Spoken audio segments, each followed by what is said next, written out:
mais uma ideia nível gênio. Coloquei aqui, ó, diretamente no meu cérebro, um USB para baixar todo o conteúdo da TV Escola. Segura, ó.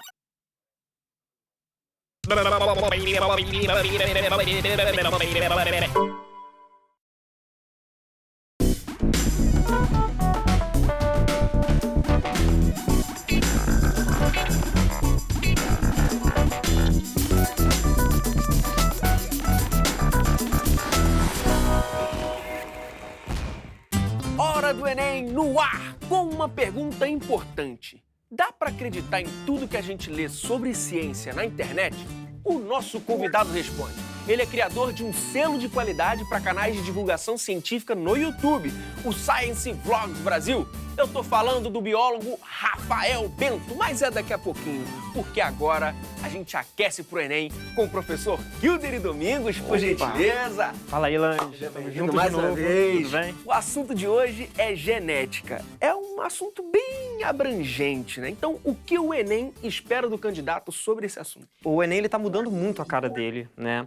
Então, para genética, a gente tem muita coisa para abordar. Desde as leis mendelianas, né, que começa a trabalhar com probabilidade, pode cair essa questão das bases nitrogenadas. Então, é legal que o aluno ele se prenda um pouquinho mais na questão conceitual, né? Saiba definir os termos que vão ser utilizados em genética. Como tudo isso costuma aparecer no exame, professor? Levar em consideração que a gente está passando por uma era evolutiva muito grande, né, para a questão biológica. Os transgênicos estão aí, né, os híbridos, a biotecnologia está aí, está muito forte, a engenharia genética ela está aí muito forte.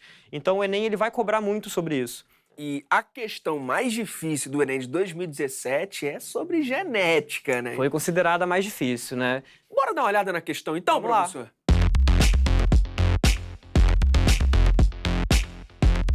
Questão 117 do Enem de 2017, caderno azul, primeira aplicação. Essa questão ela é muito interessante. Ela é uma questão muito bonita também de se ver no Enem. E isso mostra como que o Enem ele está alterando, né, a cara dele, como ele está vindo de uma forma diferente, com uma interdisciplinaridade dentro de ciências da natureza. Essa questão ela começa falando sobre a distrofia muscular de Duchenne. Que doença é essa, né? Que síndrome é essa? O que é isso? Geralmente ela se dá em meninos de 1 a 6 anos, né? É raro em meninas. E ela é uma doença rara também.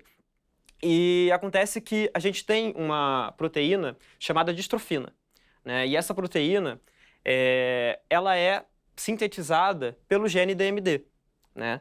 Então, o que é esse gene? O que é um gene alelo? E tudo isso essa questão trabalha. E a gente tem que entender esses conceitos para conseguir resolver. Durante o desenvolvimento desse indivíduo, ele vai perdendo as funções musculares. Ele vai tendo distrofia muscular. Porque essa proteína ela não consegue se desenvolver, tá? Entendi. Então ele fala que ela é uma doença causada por uma mutação em um gene localizado no cromossomo X. Significa que é um cromossomo sexual. O homem, ele é XY. Sim. A mulher, ela é XX. Então a gente já sabe que está relacionado e é uma herança sexual. Aí ele fala, pesquisadores estudaram uma família na qual gêmeas monozigóticas, significa que o desenvolvimento embrionário, ele aconteceu oriundo de um único zigoto. Né? Então, a mulher ovocitou, foi fecundado, um único ovócito, né? E se tornou através do desenvolvimento de um único óvulo, um único zigoto, geralmente uma única placenta, originou as duas crianças. Então, elas vão ser muito semelhantes, né? São consideradas até gêmeas univitelinas, elas são idênticas, né? Fenotipicamente e genotipicamente. Fenótipo, né? Ele fala muito aqui em alelo, né? Por exemplo, eu vou dizer que você tem um par de alelos, tá? E esse par de alelos, eles estão originando para mim, eles estão dizendo para mim quais são as cores dos seus olhos. Então, os seus olhos são castanhos porque você tem pares de alelos no mesmo cromossomo, tá? Então, esses alelos pareados, eles vão determinar para a gente determinadas características. Você ter olhos castanhos é o seu fenótipo. O seu fenótipo é de olhos castanhos. Agora, se eu falo sobre genótipo é a forma como eu vou representar a cor dos seus olhos. Já ouviu falar muito do azão, azinho? Sim. Né? Azão, azão. Essa letra azão, azinho é a forma que eu estou utilizando para representar determinada característica. Eu posso falar que o seu olho castanho é azão. Então, quando eu estou usando uma letra maiúscula, eu estou me referindo a esse genótipo, a essa característica, como uma característica dominante. Significa que esse gene ele vai estar acima, ele vai estar dominando sobre uma outra característica. Como? Se o seu pai tinha olhos castanhos e a sua mãe tinha olhos azuis, se o gene dele, dos olhos castanhos, for dominante aos olhos azuis da sua mãe, a probabilidade de você ter olhos castanhos ela é muito maior. Continuando aqui para as nossas gêmeas monozigóticas. Vamos lá. Elas eram portadoras de um alelo mutante recessivo para esse gene, heterozigótica. E o interessante é que uma das gêmeas apresentava o fenótipo. O fenótipo que ele está falando aqui para a gente é a distrofia muscular de Duchenne. Então isso é uma característica que ela está manifestando, ela está aparentando. Uma das gêmeas apresentava o fenótipo relacionado ao alelo mutante, isso é, DMD, enquanto a sua irmã apresentava o fenótipo normal, ou seja, ela não manifestava a distrofia muscular de Duchenne. A diferença na manifestação da DMD entre as gêmeas ela pode ser explicada pela. Então ele quer saber como que eu posso manifestar, como que eu posso explicar uma ter manifestado e outra não. Olha só, ele fala sobre uma dominância incompleta do alelo mutante em relação ao alelo normal. Na dominância incompleta, como exemplo, a gente pode utilizar o cruzamento entre dois gatos. Eu tenho uma gatinha branca e tenho um gatinho preto. Quando eles cruzam, nasceu para mim um filhotinho cinza. Então eu tenho como dominância tanto a cor branca quanto a cor preta. Não tem nada a ver com o que a questão está pedindo, quanto a distrofia muscular de Duchenne. Aí na B ele fala sobre falha na separação dos cromossomos X no momento da separação dos dois embriões. Vou usar o quadro aqui só para você ver um pouquinho. Com certeza, pessoal. Vamos lá. Eu sei que o pai, né, o gênero masculino, X, Y. E eu tenho a mamãe com XX. Sim. Ok? O que a gente tem que entender é que durante o desenvolvimento acontece uma coisa que a gente chama sobre inativação do cromossomo X. As fêmeas elas têm 2 cromossomos X, mas apenas um é ativado. E isso acontece geralmente lá no 6º dia de gestação. Quando ele coloca ali, falha na separação dos cromossomos X no momento da separação dos 2 embriões. Isso está acontecendo lá no início da gestação, lá no início da fecundação, do desenvolvimento embrionário. E uma outra coisa que essa questão acaba atrapalhando um pouquinho é que ela fala que elas são monozigóticas. Se elas são monozigóticas, esses embriões eles estão se desenvolvendo a partir de um mesmo zigoto. Viu como é que a interpretação de texto é muito importante? O português ele é muito importante para resolver qualquer tipo de questão, qualquer tipo de disciplina. A C, ela começa ali pra gente como recombinação cromossômica em uma divisão celular embrionária anterior à separação dos 2 embriões. Como? Como é que Pois é? Né? Aí já assusta. Recombinação cromossômica, os alunos vão encontrar muito em livros, né, pesquisando na internet, chamado crossing over. Essa recombinação cromossômica significa que eu tenho 2 cromossomos. Durante a fase de divisão celular, a meiose, na primeira fase de divisão, que a gente chama de prófase da meiose, tá, acontece a recombinação cromossômica. Eu vou ter esses cromossomos trocando características. Eu tenho o olho do meu pai, mas eu tenho o nariz da minha mãe. Porque aconteceu lá na meiose, na divisão celular, esse pareamento, essa troca de genes. Show. O que isso tem a ver com uma gêmea ter a distrofia muscular de Duchenne e a outra não ter? Né? Não explica. Então o aluno ele pode ficar um pouquinho assim sobre essa questão de trocar os genes, mas ele não fala para mim. Eu sei que realmente é a herança de um cromossomo X, mas ele não diz para mim por que uma gêmea tem e a outra não. Olha só, a D ela fala que eu tenho uma inativação aleatória de um dos cromossomos X em fase posterior à divisão que resulta nos 2 embriões. Eu tenho aqui a inativação de um cromossomo X, né? E isso explicaria para mim por que uma tem e a outra não. Então eu poderia ficar ali um pouquinho, vamos deixar essa D aqui com uma interrogação e vamos ler a E. Origem paterna do cromossomo portador do alelo mutante em uma das gêmeas e origem materna na outra. Se eu tenho papai com XY e eu tenho a mamãe com XX, eu tenho 2 meninas, Sim. certo? Certo. Eu sei que o gênero feminino eu vou ter XX. Certo. Então, o pai ele vai doar o X ou o Y para mim? O X. O X. E a mãe? O X. X. E a outra filha? O pai vai doar o que para mim? X. X. E a mãe? X. X, tá? Então eu tenho aqui, Land, 2 meninas, XX, Sim. e esse mesmo X foi passado para as 2 As gêmeas. 2. Então não tem uma justificativa de uma ter a herança do pai e a outra ter a herança da mãe. Porque ambas têm o mesmo X do pai e vão ter esse X da mãe. Então o que vai explicar uma gêmea ter a distrofia e a outra não? A gente vai lembrar sobre a inativação do cromossomo X. A inativação do cromossomo X diz que para mim que de uma forma aleatória, um dos X vai ser inativado. E digamos que esse X aqui, ele era da distrofia muscular de Duchenne, tá? Uhum. As 2 herdaram, ok? Certo. Só que de uma forma aleatória, Dessa aqui, o Foi X que foi desativado. inativado foi o que estava afetado pela distrofia muscular de Duchenne. Já esse XX aqui, o que foi inativado, um X normal. Então, obviamente, quem vai manifestar Caramba, é a menina que teve o que X. herdou. Tá? Se fosse no caso de um menino e ele herdasse, né, a distrofia muscular de Duchenne e ela está relacionada ao cromossomo X, ele iria manifestar. Por quê? Porque ele só tem um X. Ele não O Y ocorre a veio do pai. inativação. Então, confirmando, Gabarito letra D. Inativação aleatória de um dos cromossomos X em fase posterior à divisão que resulta nos dois embriões.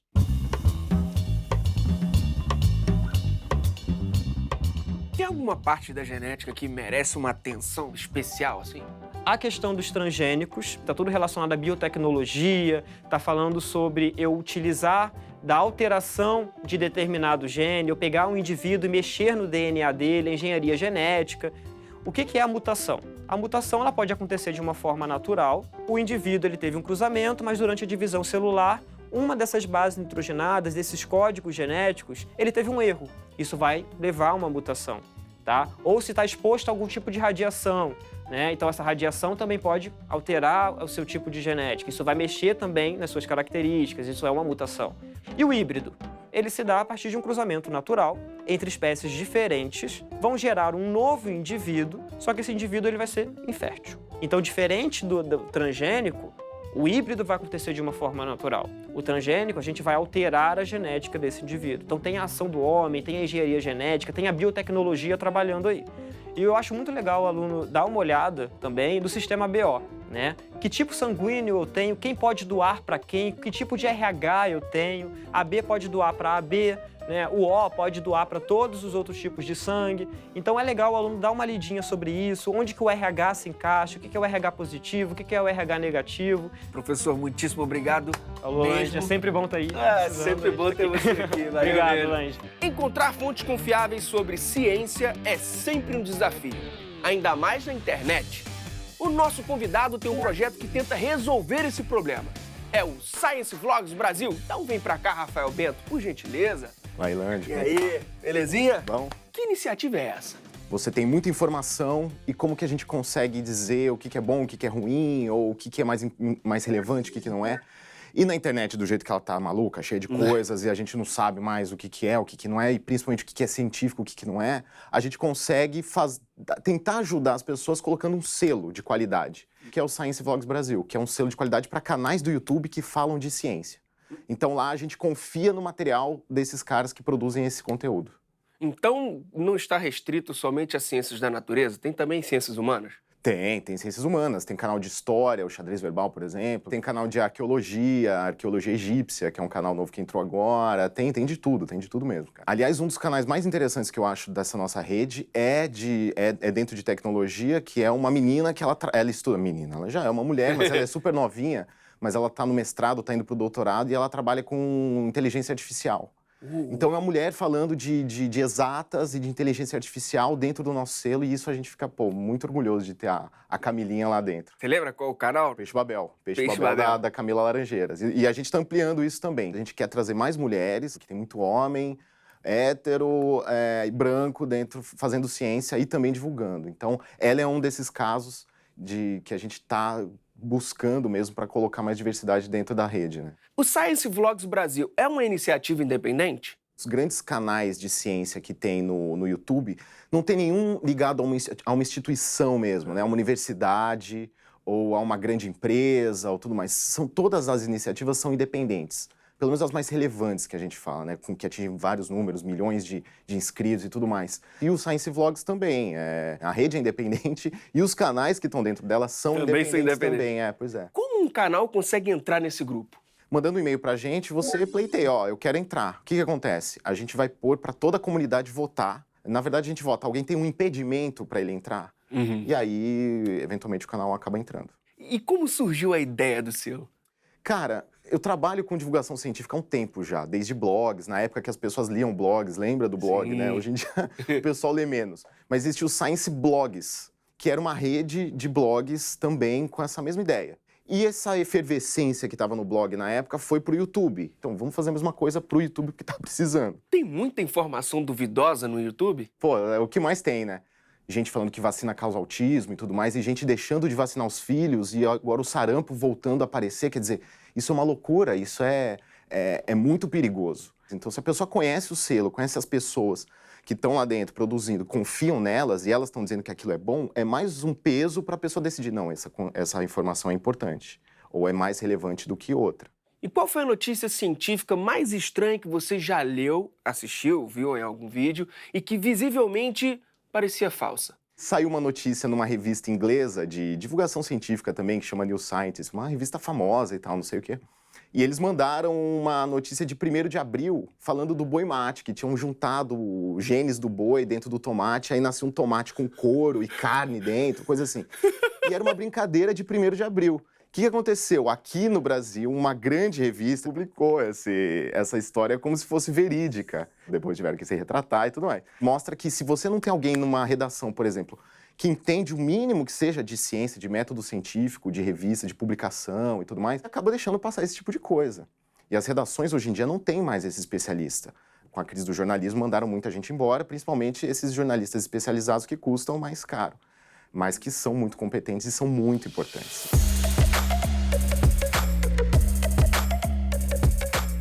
Quais são os maiores desafios na questão divulgação científica? Um deles é financiamento mesmo. Ela tem a ideia de engajar a pessoa para uma informação que ela precisa ter, mas que não necessariamente ela tem. Então, ela fica meio no meio do caminho entre jornalismo e educação. Só que quando a pessoa sai da escola, a gente não consegue atingir ela a não ser com o jornalismo e a divulgação científica. E a divulgação científica tem que fazer esse papel de puxar, de dar opinião, de mostrar algumas coisas que o jornalismo não pode fazer, né? Então, acho que um dos grandes desafios é esse, é identificar a importância da divulgação científica por grandes instituições, por exemplo, que a gente acabou de falar que só iniciativas independentes parece que tem dado certo e tal. Eu não estou dizendo que são as únicas, existem outras diversas, eu estou falando mais de YouTube, principalmente, ou de internet. Então, ter esse reconhecimento de grandes instituições para facilitar tanto o acesso à informação quanto financiamento, esse tipo de coisa. Bom, e o divulgador? Que cuidados ele deve ter na hora de produzir divulgação científica? Então, cara, isso é uma questão importante, porque tem muita gente que acha que porque ela entende ciência, ela consegue falar sobre ciência. Não é simples, não é trivial. Então, tem que ter um treinamento, tem que estar atento, você tem que pensar em qual é o seu público, você tem que consumir muito conteúdo do seu público-alvo para poder conversar com ele. Em parte é isso, eu acho que essa é uma dica, digamos assim. E existem até cursos para isso e tudo mais. Pois é, eu quero saber da formação. Existe formação específica para isso? Existem cursos. Tem um famoso do LabJOR, do Laboratório de Jornalismo Científico lá da Unicamp. Jornalistas podem fazer cursos de especialização em ciência. Eu conheço muita gente boa que veio do jornalismo e que conhece mais de evolução do que eu, por exemplo. Eu tenho um colega que é do jornalismo científico, eu sou biólogo, ele é jornalista, ele sabe mais de evolução do que eu. E não é demérito, o cara é bom e é isso, né? Então, assim, as áreas, elas se misturam na divulgação científica nesse sentido, na formação. Então, tem muita gente que vai da formação científica para a comunicação, que é, digamos, a maioria, e tem o pessoal que vem do jornalismo. A gente precisa de todo mundo, cara. Precisa de marqueteiro, precisa de ator, precisa de professor, todo mundo. Porque todo mundo empolgado com esse tema, porque é muito importante e todo mundo contribui de alguma forma.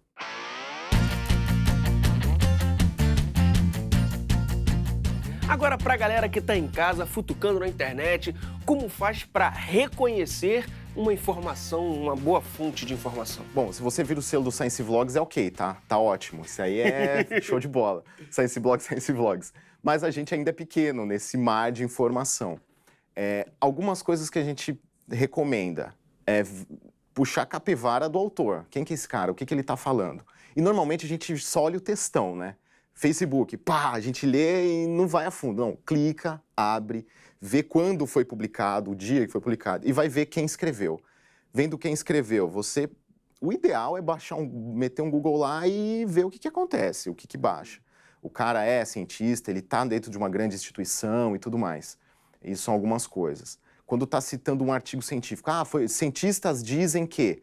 Não, cientistas dizem que se tiver escrito num artigo científico publicado numa revista boa. Uhum. Então, são alguns passos que são complicados para quem não trabalha com ciência. Mas eu acho que se você identificar algumas fontes confiáveis, por exemplo, os nossos conteudistas que fazem conteúdo no Science Blogs, no Science Vlogs, pelo Twitter, pelo Facebook, eles estão em todas as mídias. Então, se você gosta de um cara, começa a seguir esse cara, troca ideia com ele para ver, olha, você viu isso aqui? É verdade ou não é? Mas, no mínimo, dá um Google, principalmente quando você recebe no Zap aquela coisa. Normalmente, quando é fake, você põe no Google, você acha se é fake ou não. Então, assim, isso é meio o mínimo, digamos.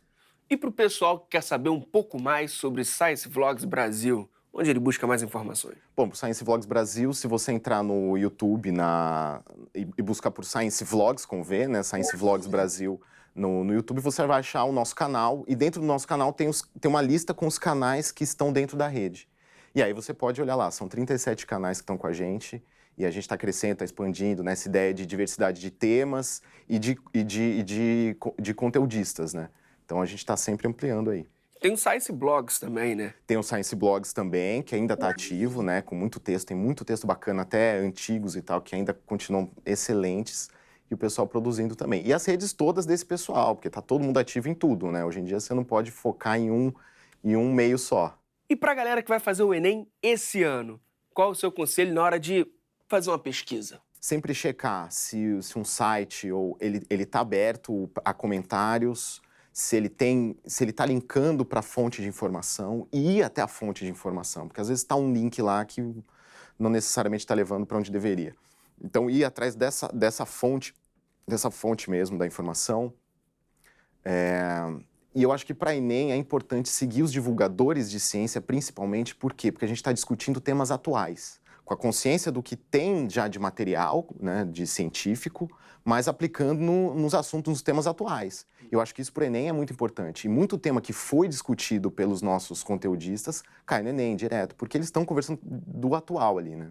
Agora, uma última dúvida. Quando vocês encontram uma informação extremamente mentirosa, vocês tomam alguma atitude? Vocês denunciam? Como é que é isso? Tudo depende de qual é essa informação. Existem alguns temas que eles são muito sensíveis. Uhum. E aí você tem que tomar muito cuidado em como lidar com isso. Então, por exemplo, eu não sei se você lembra do caso dos beagles que foram soltos do Instituto de Pesquisa. Sim. É um assunto muito sensível, porque você está trabalhando com cães, mas por que estão trabalhando com cães? Como estão sendo tratados e tudo mais. Então, tem o lado da ciência, que a gente precisa disso para a produção de medicamentos.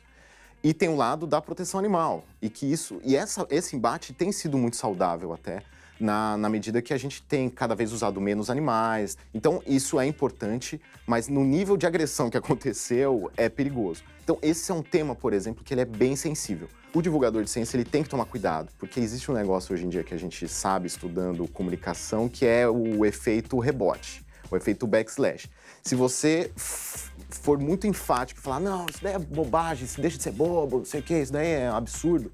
Se você é muito agressivo, o cara, ele fecha e ele começa... E é verdade isso. Ele acredita mais ainda no que ele acreditava antes. Então, ele não te ouve e firma mais a crença anterior dele. Então, tem que ter muito cuidado com esse tipo de coisa. Por mais que seja a ideia da terra plana, que não tem como defender a terra plana. Não dá para ir com agressividade, tem que ir com jeito. E a rede é importante por causa disso, porque a gente está aprendendo com as experiências um do outro dentro da rede. Porque a gente tem grupo de WhatsApp também. E aí vocês vão conversando. Então, putz, o cara meio comentou aqui um negócio, uma loucura, o que eu faço? Aí a gente, não, calma, vamos ver vamos pensar uma resposta. Então é muito legal por causa disso, cara. A gente vai se articulando para responder melhor e trazer o conteúdo de uma maneira mais tranquila e efetiva, né? Parabéns. Valeu, cara. Valeu mesmo pelo papo, cara. Foi muito legal. Valeu. Eu que agradeço demais. E é isso aí, galera. E você sabe que conteúdo de qualidade em educação você encontra no nosso canal? youtube.com/TV Escola. Corre lá e até a próxima.